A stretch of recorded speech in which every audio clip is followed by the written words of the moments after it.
وہ شخص جس نے 950 سال ایک قوم میں گزارے اور دعوت توحید کا کام کیا، اس کے باوجود گنتی کے 78 یا 80 کے قریب لوگ ان پہ ایمان لے کر آئے۔ گریجولی زمین نے بھی پانی اگلنا شروع کر دیا اور آسمان سے بھی بارش برسنا شروع کی۔ دونوں طرف سے وہ عذاب کی جکڑ میں آئے، حتیٰ کہ ان کا اپنا سگا بیٹا بھی اس کی زد میں آیا۔ نوح علیہ السلام نے اس کو بڑی دعوت دی، لیکن اس نے کہا میں تو پہاڑوں پہ چڑھ جاؤں گا تو بچ جاؤں گا۔ تو نوح علیہ السلام نے کہا کہ بھئی آج تو پہاڑ بھی کوئی پناہ نہیں دے سکتے جب تک کہ اللہ کسی کو پناہ نہ دے، جس کی ڈومیننٹ مثال آپ کو سیدنا یوسف علیہ السلام کی ملتی ہے کہ وہ نبی تھے، رسول نہیں تھے۔ اس طرح کے جو رسول آئے ہیں وہ پھر نبی نہیں ہوتے، وہ رسول بھی ہوتے ہیں۔ جس طرح کہ حضرت موسیٰ علیہ السلام، ان کو اللہ تعالیٰ نے مبعوث کیا تو پھر بنی اسرائیل کو آزاد کروایا فرعون سے۔ سلامتی ہے، سلامتی ان آنکھوں پہ جو ہدایت پہ نظریں جمائے بیٹھی ہیں، ان کانوں پہ جو ذکر خیر کے منتظر رہتے ہیں، اور ان قدموں پہ جو ہدایت کی راہ پہ گامزن ہیں۔ السلام علیکم ورحمۃ اللہ وبرکاتہ۔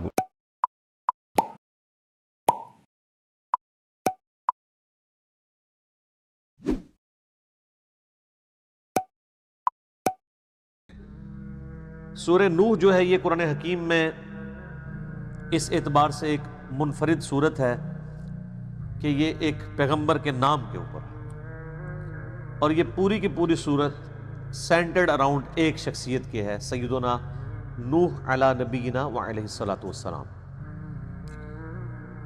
سورہ نوح کے اندر آپ کو ایک پیغمبر کا درد نظر آئے گا، وہ شخص جس نے 950 سال ایک قوم میں گزارے اور دعوت توحید کا کام کیا، اس کے باوجود گنتی کے 78 یا 80 کے قریب لوگ ان پہ ایمان لے کر آئے۔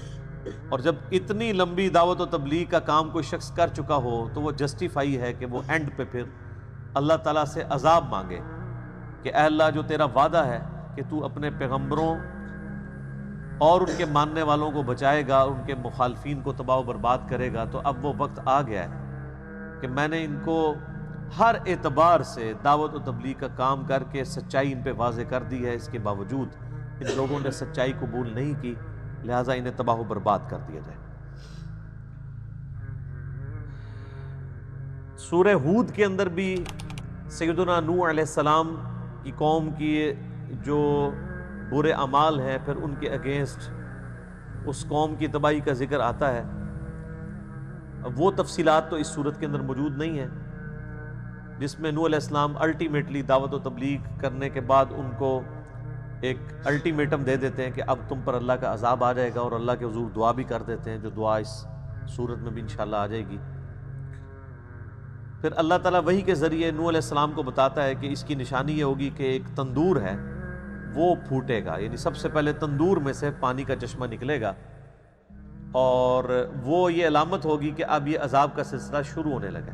ظاہر ہے ایک دن میں تو سارا وہ طوفان نوح نہیں آیا تھا، گریجولی زمین نے بھی پانی اگلنا شروع کر دیا اور آسمان سے بھی بارش برسنا شروع کی۔ دونوں طرف سے وہ عذاب کی جکڑ میں آئے، اور دیکھتے ہی دیکھتے ایک بہت بڑا طوفان بن گیا، حتیٰ کہ ان کا اپنا سگا بیٹا بھی اس کی زد میں آیا۔ نوح علیہ السلام نے اس کو بڑی دعوت دی، لیکن اس نے کہا میں تو پہاڑوں پہ چڑھ جاؤں گا تو بچ جاؤں گا۔ تو نوح علیہ السلام نے کہا کہ بھئی آج تو پہاڑ بھی کوئی پناہ نہیں دے سکتے جب تک کہ اللہ کسی کو پناہ نہ دے۔ پہاڑ بھی ڈوب گئے اور وہ بھی تباہ و برباد کر دیا گیا۔ اس کے اوپر ایک ہالی ووڈ نے فلم بھی بنائی ہے نوحہ کے نام سے۔ اس میں انہوں نے یعنی کچھ چلیں اس میں کوئی ایسے سین بھی ہیں جو غیر اخلاقی ہیں، ادروائز اوورآل انہوں نے یقین کریں کہ جو طوفان نوح فلم آیا ہے نا، اور نوح علیہ السلام کی کشتی بنانے کا واقعہ اور جس طریقے سے سیلاب آتا ہے، وہ لگتا ہے اس زمانے میں انہوں نے پہنچا دیا۔ چونکہ نوح علیہ السلام ایک ڈومیننٹ پرسنالٹی ہیں اس حوالے سے کہ جتنے بھی آسمانی مذاہب ہیں، چاہے وہ جیوز ہوں، کرسچنز ہوں، مسلمان ہوں، سب کے سب ان کو ایک ریسپیکٹیبل پرسنالٹی کے طور پہ مانتے ہیں۔ تورات کے اندر بھی ان کا ذکر موجود ہے، قرآن کے اندر بھی ذکر موجود ہے، اور باقی کی ساری نسل انسانی پھر نوح علیہ السلام سے ہی آگے چلی ہے۔ اعوذ باللہ من الشیطان الرجیم، بسم اللہ الرحمن الرحیم۔ انا ارسلنا نوحا الی قومہ، بے شک ہم نے بھیجا نوح علیہ السلام کو ان کی قوم کی طرف، ان انذر قومک من قبل، کہ وہ اپنی قوم کو ڈر سنائیں اس سے پہلے کہ ان یأتیہم عذاب علیم، کہ ان پر وہ نازل ہونے والا دردناک عذاب آ جائے۔ جب بھی کوئی رسول مبعوث ہوتا ہے اس کا اینڈ رزلٹ پھر یہی ہوتا ہے کہ رسولوں کے ماننے والوں کو اللہ تعالیٰ بچا لیتا ہے، ان کے مخالفین کو تباہ و برباد کرتا ہے۔ تو ایک بڑا عذاب تو قیامت کے دن آنا ہے کہ جن لوگوں نے دنیا میں شرک کی زندگی گزاری اللہ تعالیٰ ان سے بدلہ لے گا اور ان کو واصل جہنم کرے گا۔ اللہم اجرنا من النار۔ تو اس سے پہلے اللہ تعالیٰ نے ایک حجت تمام کرنے کے لیے، جو سورہ نساء میں بھی ذکر موجود ہے، کہ اللہ تعالیٰ نے رسولوں کو، انبیاء کو ڈر سنانے والا اور خوشخبری دینے والا بنا کے بھیجا، تاکہ قیامت والے دن کوئی شخص اللہ تعالیٰ کے خلاف حجت نہ قائم کر سکے کہ یا اللہ میرے پاس تو کوئی پیغمبر آیا نہیں تھا کہ میں اس کی دعوت قبول کرتا رسولوں کے آ جانے کے بعد۔ تو اسی کی کنٹینیوشن کے طور پہ اللہ تعالیٰ فرما رہا ہے کہ اس قوم میں بھی ہم نے ایک رسول بھیجا تھا جو ان کو ڈر سنائے کہ تم پر بڑے دن کا عذاب آنے والا ہے۔ قال یا قوم انی لکم نذیر مبین، وہ کہنے لگے دعوت حق دیتے ہوئے کہ اے میری قوم، بے شک میں کھلا ڈر سنانے والا ہوں تمہاری طرف، ان اعبدوا اللہ، کہ عبادت کرو اللہ کی، واتقوا، اور اس سے ڈرو، واطیعون، اور میری پیروی اختیار کرو۔ یہ سارے نبیوں کی بنیادی دعوت یہی ہے۔ وَلَقَدْ بَعَثْنَا فِي كُلِّ أُمَّةٍ رَسُولًا أَنِ اعْبُدُوا اللَّهَ وَاجْتَنِبُوا الطَّاغُوتَ، ہر امت میں کوئی نہ کوئی رسول ہم نے مبعوث کیا اسی بنیادی دعوت کے ساتھ کہ اللہ کی عبادت کرو اور اللہ کے مخالف جو طاغوت ہیں ان کی نفی کرنا۔ اللہ کو ماننا کافی نہیں ہے، عبادت بھی اللہ کی کرنی ہے، اور عبادت ہے ٹوٹل اوبیڈینس کا نام۔ اللہ کو تو سارے مان رہے ہیں، کسی نہ کسی فارم میں ایک کریٹر کو تو سب مانتے ہیں، سوائے چند ایک فنیٹکس کے۔ جتنے لوگ ہیں وہ، یعنی چاہے وہ سائنٹسٹ ہوں، سپریم بینگ کہہ کے، سپر نیچرل اتھارٹی کہہ کے مان لیں، کوئی بھگوان کہہ کے مان لے، کوئی گاڈ کہہ کے، کوئی خدا کہہ کے، کوئی اللہ کہہ کے، اللہ کو تو سب مان رہے ہیں۔ اللہ کی بھی ماننی ہے، وہ ہے اللہ کی عبادت، ٹوٹل اوبیڈینس، کلی اس کے تابع فرمان ہو جانے کا نام یہ اس کی عبادت ہے، چاہے وہ اس کے اپنے حقوق سے ریلیٹڈ ہو، چاہے اس کے بندوں کے حقوق سے ریلیٹڈ ہو۔ تو اللہ تعالیٰ فرماتا ہے نوح علیہ السلام نے یہ دعوت دی کہ عبادت کرو اللہ کی اور اس کا تقوی اختیار کرو، اس سے ڈر جاؤ، وَأَطِيعُونَ، اور میری پیروی کرو۔ جو رسول ہوتا ہے نا جی، وہ اسی دعوت کے ساتھ اٹھایا جاتا ہے کہ میری پیروی کرو۔ شخصی اطاعت جو ہے وہ رسول کی ہوتی ہے، اور جب رسول مبعوث ہوتا ہے تو اللہ تعالیٰ کی طرف سے پھر یہ الٹیمیٹم بھی آتا ہے کہ جو رسول کی نافرمانی کرے گا وہ تباہ و برباد کر دیا جائے۔ البتہ جو انبیاء ہوتے ہیں وہ دعوت و تبلیغ کا کام کرنے کے لیے دنیا میں آتے ہیں، ان سے پہلے جو شریعت چل رہی ہوتی ہے رسولوں کی، وہ اسی میں ہی ایک مجدد بن کے آتے ہیں، لوگوں کو صحیح بات بتاتے ہیں، لیکن وہ یہ دھمکی نہیں لگاتے کہ جو ہماری پیروی نہیں کرے گا تو اس پہ دنیا میں عذاب آ جائے گا، جس کی ڈومیننٹ مثال آپ کو سیدنا یوسف علیہ السلام کی ملتی ہے کہ وہ نبی تھے، رسول نہیں تھے۔ اسی لیے آپ سورہ یوسف میں دیکھیں وہ لوگوں کو دعوت و تبلیغ کا کام کرتے ہیں، اس کے بعد دھمکی یہ نہیں دیتے ہیں کہ میری پیروی کرو ادروائز تم تباہ و برباد کرتی جاؤ۔ وہ یہی کہتے ہیں کہ میرے آباء و اجداد سیدنا ابراہیم، اسماعیل، اسحاق علیہم السلام اجمعین، ان کو اللہ تعالیٰ نے اسی دعوت کے ساتھ مبعوث کیا تھا کہ ایک اللہ کی عبادت کرنی ہے تو تم بھی توحید کے اوپر کارواں کرو۔ اسی لیے دیکھیں کہ وہ ایک دوسرے، یعنی آپ سمجھ لیں مذہب سے تعلق رکھنے والا بادشاہ جو روایتوں میں آتا ہے بعد میں مسلمان ہو گیا، اس کے انڈر انہوں نے ایز اے وزیر بھی مصر کے اندر کام کیا، ورنہ تو سب سے پہلے اس کو دھمکی لگاتے ہیں کہ تو اپنی پوسٹ چھوڑ، میں ادھر آ کے بیٹھوں گا، میں خدا کا ریپریزنٹیٹو ہوں۔ اسی طریقے سے بنی اسرائیل میں بھی جو انبیاء آتے رہے ہیں، اوپر رومن امپائر کی حکومت رہی ہے لیکن وہ اپنے دعوت و تبلیغ کا کام کرتے رہے۔ حضرت زکریا علیہ السلام، حضرت یحییٰ علیہ السلام، وہ ہیکل سلیمانی میں، ٹیمپل آف دا سلیمان میں بیٹھ کے یعنی دعوت و تبلیغ کا کام کرتے تھے۔ حکومت جو ہے وہ کافروں کے پاس تھی، تو وہ ایک سمجھ لیں منجی کی حیثیت سے نہیں آتے تھے کہ وہ ان کو کافروں سے نجات دلا کے ان کی حکومت اسٹیبلش کریں۔ اس طرح کے جو رسول آئے ہیں وہ پھر نبی نہیں ہوتے، وہ رسول بھی ہوتے ہیں. جس طرح کہ حضرت موسیٰ علیہ السلام، ان کو اللہ تعالیٰ نے مبعوث کیا تو پھر بنی اسرائیل کو آزاد کروایا فرعون سے. یغفر لکم من ذنوبکم، وہ بخش دے گا تمہارے گناہوں کو، گناہوں میں سے گناہوں کو، یعنی ٹوٹلی نہیں، یعنی ایک امید دلائی جا رہی ہے کہ اس کی طرف رجوع لاؤ گے، آہستہ آہستہ اللہ تعالیٰ تمہارے گناہوں سے درگزر فرما دے گا. وَيُؤَخِّرْكُمْ إِلَىٰ أَجَلٍ مُّسَمًّى، اور تمہیں وہ مہلت دے گا ایک مقررہ میعاد تک، یعنی جو دنیا میں زندگی اللہ نے دی ہے وہ اتنی مہلت تمہیں دے گا برتنے کے لیے. إِنَّ أَجَلَ اللَّهِ إِذَا جَاءَ، بے شک اللہ کی طرف سے جب موت کا وقت، اجل کا وقت مقرر آ جاتا ہے، لا یؤخر، تو وہ تاخیر میں نہیں پھر پڑتا. لو کنتم تعلمون، کاش تم اس حقیقت کو جان لیتے.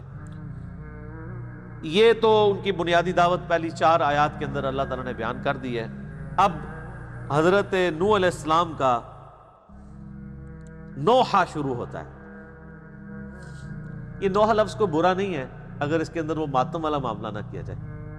میں نے المعجم الکبیر طبرانی سے صحیح سند کے ساتھ روایت اپنے کربلا والے ریسرچ پیپر میں بھی ڈالی ہے کہ سیدہ ام سلمہ سلام اللہ علیہا، جو ہماری ماں ہیں، یعنی نبی علیہ السلام کی وہ بیوی ہیں جو سب سے آخر میں فوت ہوئی ہیں. المعجم الکبیر طبرانی میں صحیح سند کے ساتھ 2867 نمبر ہے روایت. ام سلمہ کہتی ہیں کہ میں نے خود جنات کو سیدنا حسین ابن علی پر نوحہ کرتے ہوئے سنا ہے. یعنی جب حسین ابن علی شہید ہو گئے تو انہوں نے جنات کے رونے کی آواز سنی. تو بہرحال جو اب اس قسم کا آج کل جو مروجہ نوحہ ہے، جس میں یعنی غلو سے بھی کام لیا جاتا ہے اور اس میں شریعت کی حدود کو بھی پھلانگا جاتا ہے، وہ تو غلط ہے. اب نوح علیہ السلام کا جناب نوحہ شروع ہوتا ہے. قال رب انی دعوت قومی لیلا ونہارا، عرض کی نوح نے، اے میرے رب میں نے اپنی قوم کو بلایا، دعوت دی، دن کے وقت بھی اور رات کے وقت بھی. اب 950 سال کی مشقت ذرا ذہن میں رکھیں، 950 سال. فلم یزدہم دعائی الا فرارا، تو میں نے جو ان کو دعوت دی اس سے ان کی سرکشی میں ہی، انکار میں ہی اضافہ ہوا. وَإِنِّي كُلَّمَا دَعَوْتُهُمْ لِتَغْفِرَ لَهُمْ جَعَلُوا أَصَابِعَهُمْ فِي آذَانِهِمْ، جب میں نے انہیں بلایا تیری طرف تاکہ تو ان کو بخش دے تو انہوں نے ہر بار اپنے کانوں میں انگلیاں ٹھونس لی. ظاہری طور پہ بھی ٹھونستے تھے اور ویسے بھی، جس کو کہنا ہے بطورے بن جانا، بات کی طرف توجہ نہ دینا. وَاسْتَغْشَوْا ثِيَابَهُمْ، اور اپنے اوپر کپڑے لپیٹ لیے، جیسے کوئی شخص اپنے آپ کو کسی کپڑے کے اندر کر کے چھپا لیتا ہے، اس طریقے سے وہ مجھ سے، میری دعوت سے دور بھاگتے رہے. وَأَسَرُّوا وَاسْتَكْبَرُوا اسْتِكْبَارًا، اور وہ اڑ گئے اور پرلے درجے کے متکبرین میں شمار ہو گئے. یہ 2 الفاظ ہیں، ایک ہے اسرار سواد کے ساتھ، یہ آ گیا ادھر، اور ایک اسرار ہوتا ہے سین کے ساتھ. جو سواد کے ساتھ اسرار ہوتا ہے نا، وہ آپ اردو میں بھی استعمال کرتے ہیں کہ میں نے بڑا اسرار کیا ہے اس کو. کیا مطلب؟ بڑا زور لگایا ہے. ٹھیک ہے، تو اور ایک سین والا اسرار ہوتا ہے جو ڈاکٹر اسرار صاحب والا اسرار ہے. وہ یعنی خفیہ بات کو کہتے ہیں نا ہم سرن اور جہرن. زور اثر کی نماز سرن ہے اور مغرب عشاء اور فجر جہرن ہے. تو وہ کہتے ہیں خفیہ بات کو. وہ سین والا اسرار ہوتا ہے، اور جو سواد والا اسرار ہے وہ ہوتا ہے اسرار کرنا، بات میں زور ڈالنا. اب مزے کی بات ہے، اس صورت میں یہ دونوں اسرار آ جائیں گے. ڈاکٹر اسرار صاحب والا اسرار بھی آئے گا اور عام اسرار والا اسرار بھی ہے. وہ تو آ گیا کہ میں نے ان کو یعنی وَأَسَرُّوا وَاسْتَكْبَرُوا اسْتِكْبَارًا، وہ پرلے درجے کے متکبرین بن گئے، یعنی اڑے رہے. اپنی اس بات کے اوپر قائم رہے، اصرار کرتے رہے کہ وہ اپنی اسی گمراہی میں رہیں گے۔ ثم انی دعوتہم جہارا، پھر اے اللہ میں نے ان کو اعلانیہ بھی، بلند آواز سے بھی تیری طرف بلایا۔ ثم انی اعلنت لہم واسررت لہم اسرارا، پھر میں نے انہیں سر عام بھی سمجھایا اور چپکے سے بھی سچائی کی تلقین کی۔ یہ اسرار آ گیا یہاں پہ، وہ سین والا اعلانیہ بھی سمجھایا، چھپ کے بھی، یعنی ہر طریقے سے ان کو بات بتائی۔ فَقُلْتُ اسْتَغْفِرُوا رَبَّكُمْ إِنَّهُ كَانَ غَفَّارًا،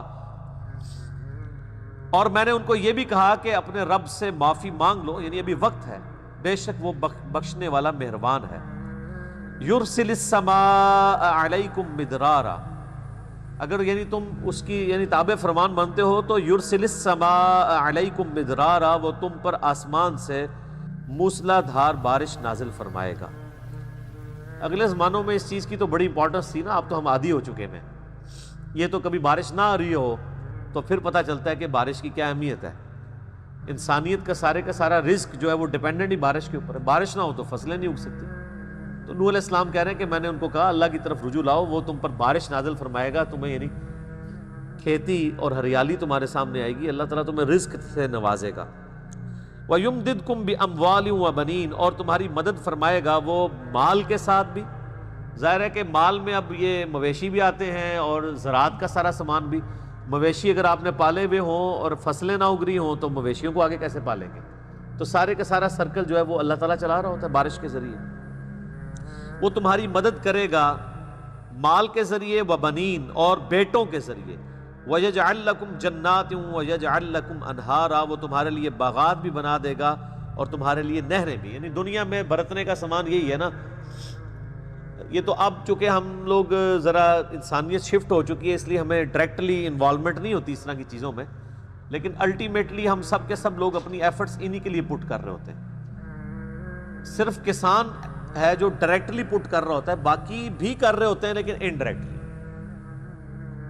ہم اگرچہ ہم میں سے اکثر لوگ اپنی زمینوں میں ہل تو نہیں چلا رہے ہوتے، لیکن جو ہم گندم خرید رہے ہوتے ہیں وہ ہم ہل ہی چلا رہے ہوتے ہیں، کیونکہ وہ جس رقم سے آپ خرید رہے ہوتے ہیں اس رقم کو آپ نے اپنی ایکسپرٹیز کسی اور کام میں لگا کے، کسی نے نوکری کے ذریعے، کسی نے مزدوری کے ذریعے، کسی نے فری لانسنگ کے ذریعے، وہ سارے کے سارے معاملات حاصل کی ہوتی ہے دولت، اور وہ ہم یعنی خرچ کر کے آلو، پیاز، سبزی، دالیں، گندم خریدتے ہیں۔ ہم ڈائریکٹلی تو حال نہیں زمین میں چلا رہے ہوتے، لیکن انڈائریکٹلی وہی ایفرٹ پٹ کر رہے ہوتے ہیں۔ تو پہلے تو بارٹر سسٹم ہوتا تھا، اب تو کرنسی والا معاملہ ہو گیا ہے پچھلے کچھ عرصے سے۔ تو اس لیے یہ بعض اوقات ڈائریکٹلی ان چیزوں کو امیجن کرنا ذرا مشکل ہو جاتا ہے کہ انسان کی زندگی میں بارش کی، زمینوں کی، فصلوں کی، باغات کی، نہروں کی کیا امپورٹنس ہے۔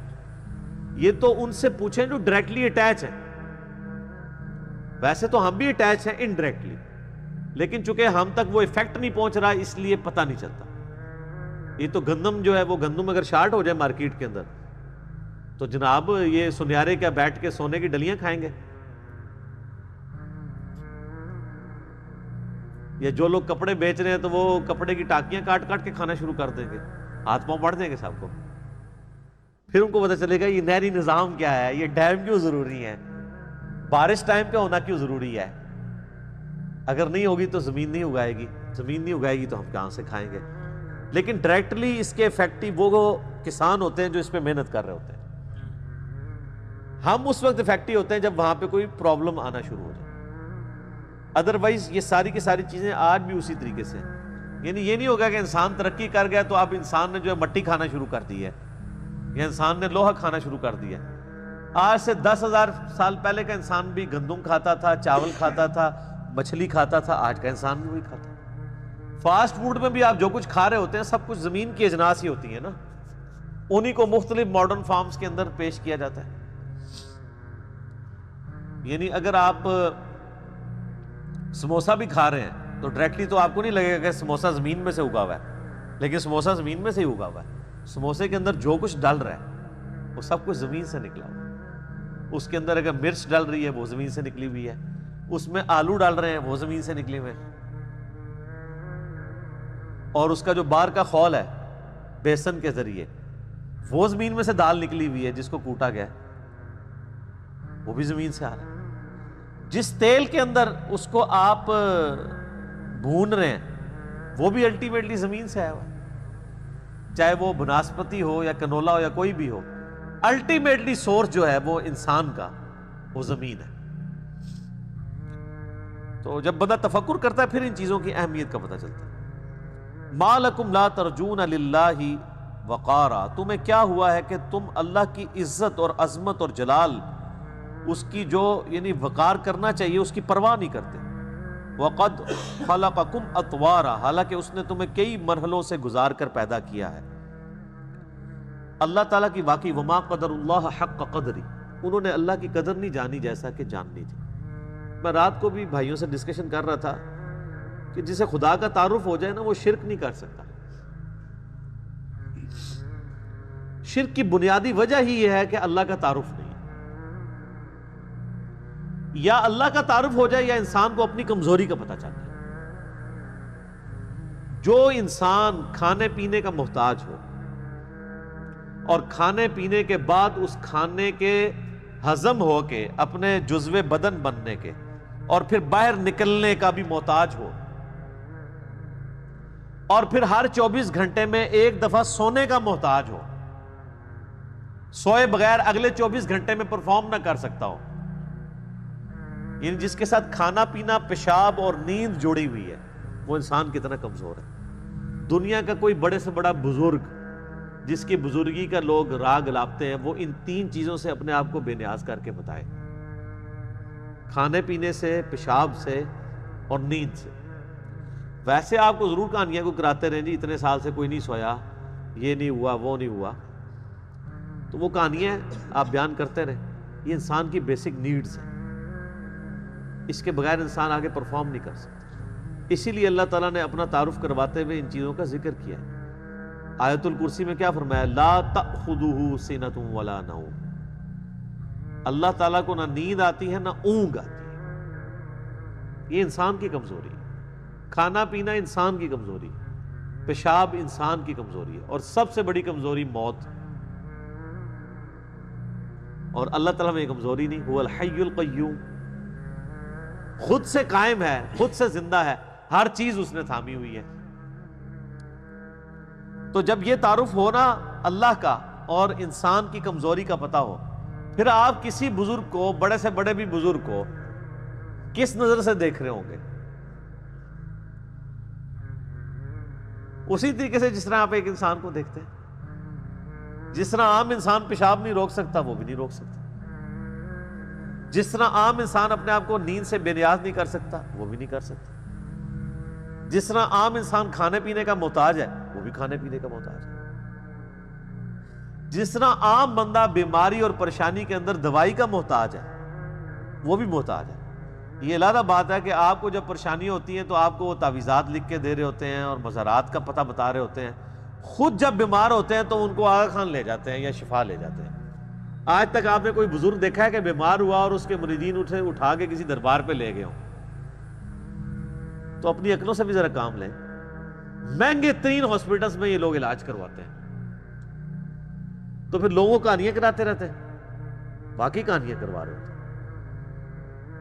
ان کے جب پیشاب بند ہوتے ہیں، جب ان کے بائی پاس کا وقت آتا ہے، جب ان کے گردے فیل ہوتے ہیں، جب ان کے معدے خراب ہوتے ہیں، تو کسی مزار پہ نہیں کوئی جا رہا ہوتا، سب کے سب ہاسپٹلز میں جا رہے ہوتے ہیں۔ ان ہاسپٹلز میں جن کے ایک ایک دن کا جو خرچہ ہے وہ 50,000، کسی کا 60,000، کسی کا 1,00,000 روپے تک بھی ہوتا ہے، اور آپ کو یہ کہہ رہے ہوتے ہیں کہ جناب پھونک مار دیں گے، تو اپنے اوپر بھی پھونک مار لیا کریں، چلے کسی سے مروا لیا کریں۔ تو انسان بڑا کمزور ہے،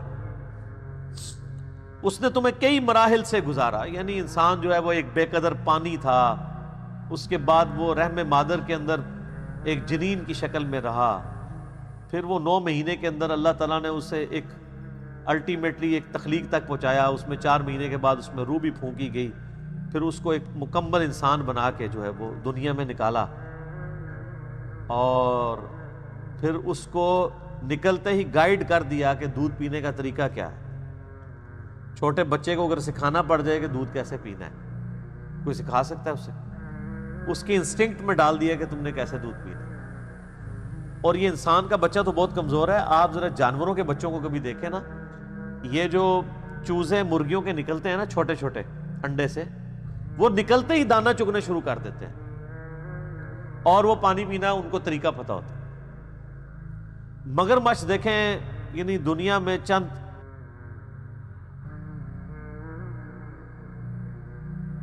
ٹھیک ہوگا جی۔ اللہ تعالیٰ سے دعا ہے جو حق بات میں نے کہی اللہ تعالیٰ ہمارے دلوں میں راسخ فرمائے، اگر جذبات میں میرے منہ سے کوئی غلط بات نکل گئی اللہ تعالیٰ ہمارے دلوں سے ہی محو کر دے، ہمیں کتاب و سنت کی تعلیمات پر عمل کر کے دوسرے بھائیوں تک پہنچانے کی توفیق عطا فرمائے۔ سبحانک اللہم و بحمدک، اشہد ان لا الہ الا انت، استغفرک و اتوب الیک، وما علینا الا البلاغ المبین۔ جزاکم اللہ خیرا۔